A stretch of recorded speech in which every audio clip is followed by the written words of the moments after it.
O programa a seguir tem classificação indicativa livre. Mais de 2.500 mortes. Este é o número de vítimas do vírus Ebola desde 1976, ano em que a doença foi descoberta. Na atual epidemia, quase 2.000 casos já foram registrados no oeste da África, entre suspeitas e confirmações. No programa de hoje você vai saber mais sobre essa doença devastadora que está preocupando o mundo. Não saia daí, o Olho Clínico está no ar.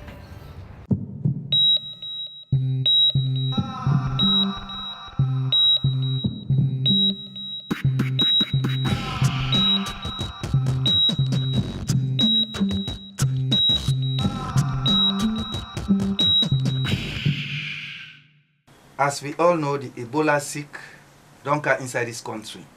As palavras em inglês contam aos habitantes locais como se comporta a maior ameaça da região no momento, o vírus Ebola. O conteúdo foi produzido pela Federação Internacional da Cruz Vermelha, que já enviou 123 pessoas do mundo todo para ajudar no controle da doença nos 3 países mais afetados, Serra Leoa, Guiné e Libéria. A espanhola Cristina é uma delas. Com 15 anos de trabalho na organização, ela passou 3 semanas em Serra Leoa, ajudando as comunidades locais a enfrentar a epidemia. Lo que yo vi al llegar fue mucho miedo, mucha reticencia, a negación sobre el virus. Eran los primeros momentos y las primeras semanas después de que se confirmara el primer caso en Sierra Leona.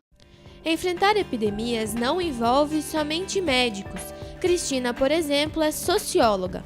Como ela, outras pessoas sem especialização médica vão até os locais afetados para realizar tarefas tão essenciais quanto o tratamento dos doentes. Hay que acercarse a las personas más como desde un perfil más psicosocial, más sociológico, más antropológico. O primeiro surto do Ebola aconteceu em 1976 em 2 países da África, o Sudão e a República Democrática do Congo. Na ocasião, mais de 70% dos 602 infectados morreram. Um rio que ficava próximo à região afetada deu um nome à doença. O Ebola aparece em 5 tipos diferentes de vírus. 3 deles já foram associados aos 25 surtos registrados, todos na África. O vírus tem como hospedeiros morcegos frutívoros. São eles que espalham a doença para os outros animais, em especial os primatas não humanos. Na verdade, hoje, das doenças infecciosas conhecidas, são mais ou menos 1.700, 1.800 doenças ou agentes infecciosos. 70% deles atravessa a barreira da espécie, ou seja, ele consegue infectar mais do que uma espécie animal, principalmente mamífero no nosso caso. No caso do vírus do Ebola, ele consegue passar uma barreira muito tênue, que é a barreira de primatas entre os próprios primatas, ou seja, o macaco, um primata não humano, e o homem, um primata por natureza, né? Nessa situação, nós temos muitas outras doenças chamadas zoonoses, não apenas vírus, mas bactérias, protozoários, fungos. E nesses casos o que nós temos é uma adaptação desses agentes infecciosos para passar por essa barreira. Na questão de vírus, pela alta replicação que esses vírus têm e capacidade de adaptação no sentido de variabilidade genética, né, um RNA vírus, o vírus do Ebola, ele consegue passar com muito mais rapidez nesse processo para outras espécies. A relação dos habitantes das regiões afetadas com chimpanzés e gorilas, por exemplo, pode facilitar o contágio. Bom, é claro que se tratando de macacos sempre é um problema, quer seja na natureza, quer seja nesse contato, mesmo um contato menos íntimo, né, um contato às vezes até com muita precaução, como acontece nos centros experimentais, um dos maiores centros, o maior centro de primatas do Brasil, que também trabalha com esses estudos, é o centro de Belém, um centro nacional de estudo de primatas, mas mesmo nesses lugares a gente tem que ter muito cuidado.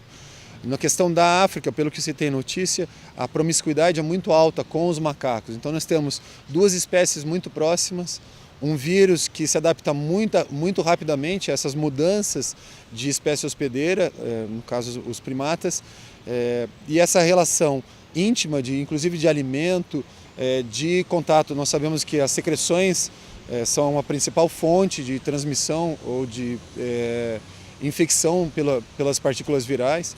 Então essa relação realmente coloca em risco, com muito mais grau, esses habitantes. Nós estamos vendo alguns macacos aqui ao fundo. Essas não são as espécies que albergam o vírus, não são espécies africanas, e nós não temos caso descrito aqui no Brasil até o momento. Depois que infectou humanos, o vírus não precisa mais de um animal doente para ser transmitido. Sangue e secreções dos seres humanos contaminados podem passar o ebola de pessoa para pessoa, mas a transmissão só acontece quando os pacientes apresentam sintomas. Então, é um vírus que foi descrito primeiramente na década de 70, mais especificamente em 1976. Né? Ele tem o seu aparecimento descrito na África e ele tem mostrado um caráter endêmico. As pessoas acabam contraindo o vírus e focos da doença são descobertos e descritos por um período de tempo, até que essa doença desaparece daquela região.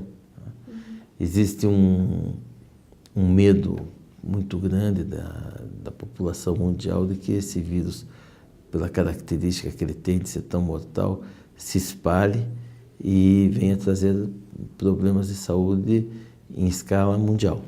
Os infectados pelo ebola apresentam os sintomas de uma gripe forte, dor muscular, fraqueza e falta de apetite. Nos casos mais severos, ocorrem problemas nos rins e no fígado e também hemorragias. Não há medicamento ou vacina para a doença. Quando você tem o paciente doente, você procura manter esse indivíduo bem hidratado, equilibra esse indivíduo do ponto de vista funcional, tenta coibir esse sangramento, corrige a falta de elementos dentro da corrente sanguínea e faz com que aumente a chance desse indivíduo sobreviver. Nós temos agora, recentemente, o relato de um médico que foi infectado, né, que veio para o Ocidente, veio para os Estados Unidos, e que há boatos de que ele tenha recebido um medicamento experimental. Né? Não existe confirmação das fontes que deveriam confirmar isso, e a lembrança é que nenhum trabalho foi feito ainda com um medicamento que pudesse mostrar a cura da doença. No atual surto, a taxa de mortalidade está em mais de 50%. A Organização Mundial da Saúde já declarou a epidemia como uma emergência internacional de saúde pública. Para diminuir o surto e controlar o número de mortes, é preciso tomar precauções na hora de cuidar dos doentes. Os cuidados da população em geral que estão nesses países são principalmente de identificar pessoas doentes que estejam com sinais e sintomas, né? E que essas pessoas procurem os serviços de saúde para tanto receber tratamento como para isolamento, né? Porque o contato, né, a transmissão dessa doença se dá principalmente no contato com pessoas doentes. Quem que mais adquire essas doenças? Quem mora junto aos familiares e também profissionais de saúde que acabam atendendo esses doentes. Por isso, para profissionais de saúde, existe um reforço das medidas de precaução, de usar equipamentos de proteção, máscara, óculos, luva, avental, né? Tomar cuidado com as secreções que são, né? Saliva, sangue, né? Tomar cuidado no contato, porque é assim que acontece a transmissão. Lavagem de mãos, uma questão bastante importante.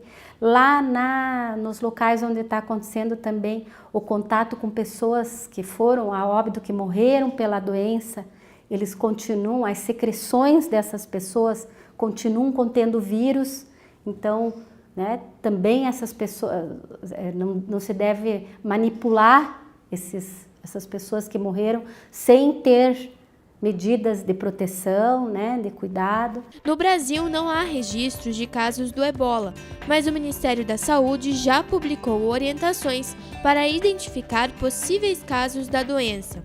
Viajantes provenientes da Libéria, de Guiné e de Serra Leoa e que apresentarem febre ou outros sinais de hemorragia no período de incubação da doença devem procurar o SUS para que sejam examinados.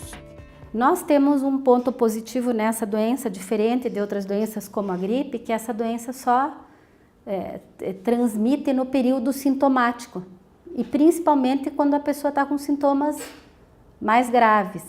Então, o que os países no mundo inteiro estão fazendo, inclusive o Brasil, que já lançou um informe técnico com orientações, é estar atento para a entrada de pessoas que são provenientes desses países e que têm febre com ou sem hemorragia, né? Então, esses seriam casos suspeitos que têm que ser isolados e que tem que fazer uma investigação para descartar a possibilidade de ser o ebola. Por exemplo, um país fazendo um controle no aeroporto e identificando pessoas com febre, né? Então, é um país que está tendo ebola, ele pode, no aeroporto, identificar as pessoas que estão com febre e separar, né, essas pessoas, orientar, investigar antes que elas viajem, para ter certeza que elas não estão levando o vírus para fora, né, daquela região onde ele está acontecendo.